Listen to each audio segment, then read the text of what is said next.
like it's been a while. We'll do some politics. We haven't done politics in a little bit, and stuff is heating up. Yeah, I put out a video a little while ago, like, won't Joe just go away? Biden really is, I think, just mucking up the works for the Democrats. And it's funny because people in my family who I just recently saw, I asked them who do they think is going to go make it all the way through the primaries, and there was at least one vote for Biden, thinking Biden's going to make it all the way, and I have to say I don't think that's the case. And now this whole thing with this kid having some dealings in the Ukraine that were being investigated, and Biden, as vice president, withheld investment dollars from the U.S. until the prosecutor who was looking into his son's case got replaced, fired, and sure enough, they fired the guy.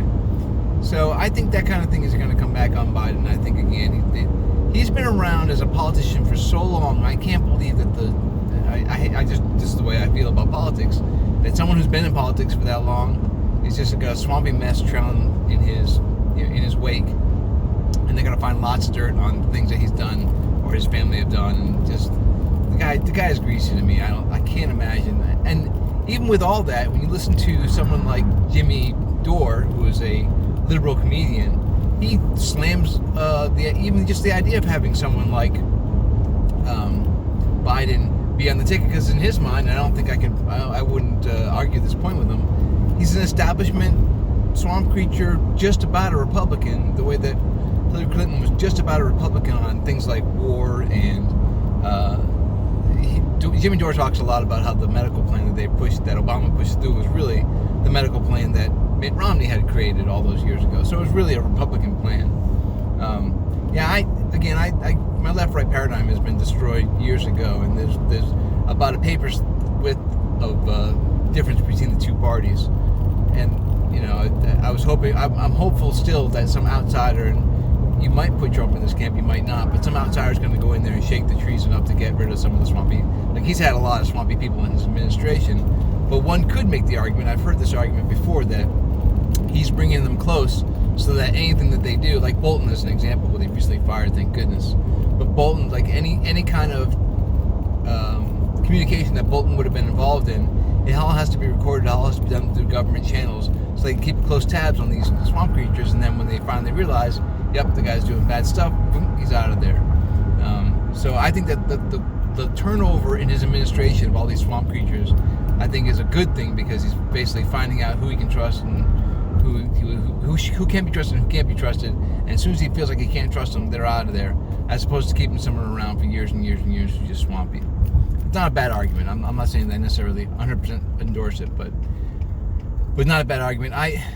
Something came across me yesterday, and I wish this was true, but it turns out, most of the resources I checked it against said, no, it's not true, but there's a meme out there that Kurt Cobain said back in 1993, that he said words to the effect of, my generation is going to surprise everybody.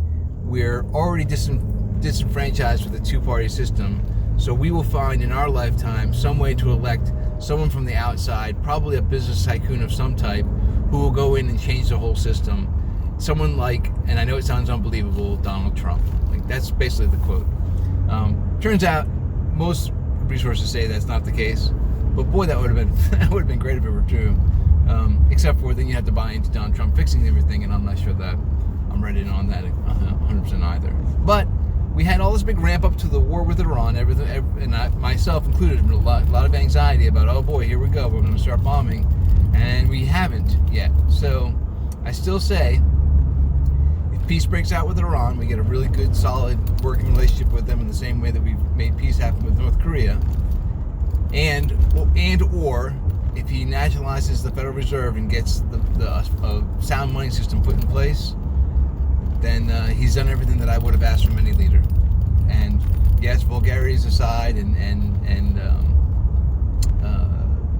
rough exterior aside, and all the, there are also plenty of times that I've seen videos where I go, oh, that's kind of cool of him to do that.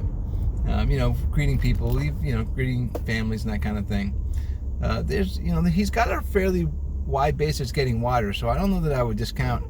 He's pretty strong going into the next election. And I think there are going to be middle ground people who might be able to be convinced, again, depending on who the Democrats put up, And this, once again, I go back to my call for don't forget Tulsi Gabbard. She was a great candidate that they just don't seem to want to allow to get involved in the debates. So maybe she goes off and forms a third. It would be great if a bunch of them went off and formed third and fourth parties, and we just get a nice big fracturing with many parties getting involved, and we have to do like a coalition government. From what I understand, it's either New Hampshire or Vermont has a voting system that allows you to vote for your first, second, and third choice. So if your first choice doesn't make it, your second choice vote counts. You know, they don't make a certain percentage. Your second vote choice counts. There's probably some merit in that system. I have to suss it out more to prove it to myself. But interesting concept. All right, well, this is getting long. This was another political rant that kind of went in a couple different places. If you like these kinds of videos, please like, share, and subscribe. If you want to pick a fight with me, that's what the comment boxes are down below. I'm happy to hear your comments. If you decide that I am way off base, or if you decide I should be caught up to speed to something else, let me know. If you have a favorite Democratic candidate that I'm not paying attention to, I haven't mentioned, I'd like to hear that as well. But don't throw at me anybody like Biden or some other, been in DC for more than 10 years. I'm gonna have a hard time buying into that. Well, you can send it to me, but you have to convince me anyways. All right, thanks very much, everybody. Like, share, and subscribe. Those three things. Hit the like button right now. Like, why aren't you hitting it? Oh, and check out the t-shirt store. A whole bunch of new superhero t-shirts coming out. Cheers. Hey, if you're into cosplay, you're not alone. Earl's into cosplay too. Check out all of the cosplay costumes Earl has in his inventory. Visit us at 3amoctopus.threadless.com.